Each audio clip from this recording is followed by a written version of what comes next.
Party ఒకటి సాధించాలనుకుంది, కానీ అది బ్రేక్ అయింది. అయితే ఈ బాధ్యతంతా ఆ నేత తీసుకున్నారు. ఒక్కటి కాకపోయినా తన పరిధిలో ఉన్న దాంట్లో మాత్రం కాస్త రిలాక్స్ అయ్యే విధంగా పదవులు తెచ్చుకున్నారు. ఇంతకీ పార్టీ అనుకున్నదేంటి, ఆ నేత సాధించిందేంటి?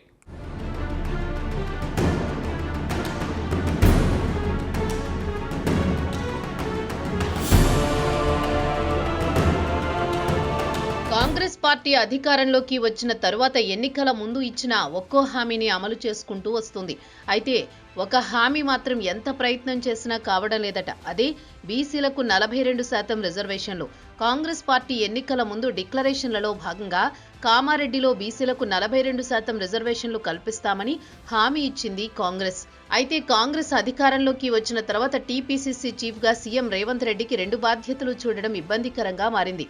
దీంతో ఏఐసీసీ టీపీసీసీ చీఫ్గా బీసీ సామాజిక వర్గం నుండి మహేష్ కుమార్ గౌడ్కి పీసీసీ చీఫ్ బాధ్యతలు ఇచ్చింది. అయితే తాను బాధ్యతలు తీసుకున్న నాటి నుండి 42% బీసీలకు రిజర్వేషన్లు అనే అంశంను ప్రయారిటీ బేస్లో తీసుకుని ప్రయత్నం చేస్తున్నారు.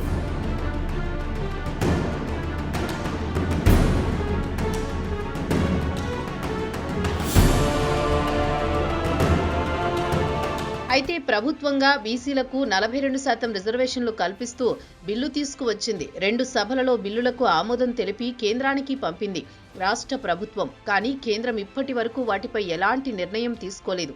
దాంతో ప్రభుత్వం ఒక అడుగు ముందుకు వేసి బీసీలకు 42% రిజర్వేషన్లు కల్పిస్తూ జీవో తీసుకువచ్చింది.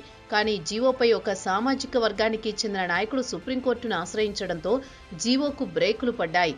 ఇలా బీసీలకు 42% రిజర్వేషన్లు అనే అంశం ప్రస్తుతానికి ఆగిపోయింది.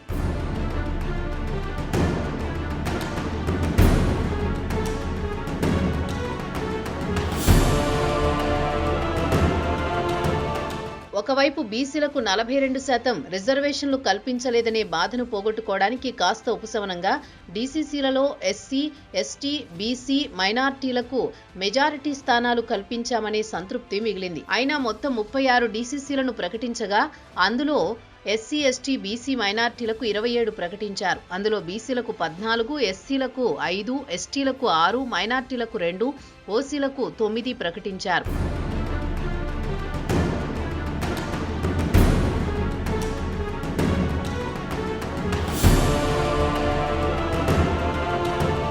అయితే రానున్న రోజుల్లో ఎలాంటి ఎన్నికలొచ్చినా సీట్ల కేటాయింపు, కీలక నిర్ణయాల్లో వారి సలహాలు, సూచనలు పరిగణలోకి తీసుకోవడం వలన రానున్న రోజుల్లో గ్రామ, మండల, నియోజకవర్గ స్థాయి జనాభాలో మెజారిటీగా ఉన్న ఎస్సీ, ఎస్టీ, బీసీ, మైనార్టీల భాగస్వామ్యం పెరిగే అవకాశం ఉందని అంటున్నారు గాంధీభవన్ వర్గాలు. చూడాలి మరి. పదవులైతే ఎస్సీ, ఎస్టీ, బీసీ, మైనార్టీలకు కేటాయించారు. నిర్ణయాలు కూడా వారినే తీసుకునే అవకాశం కల్పిస్తారా లేదా అన్నది వేచి చూడాలి.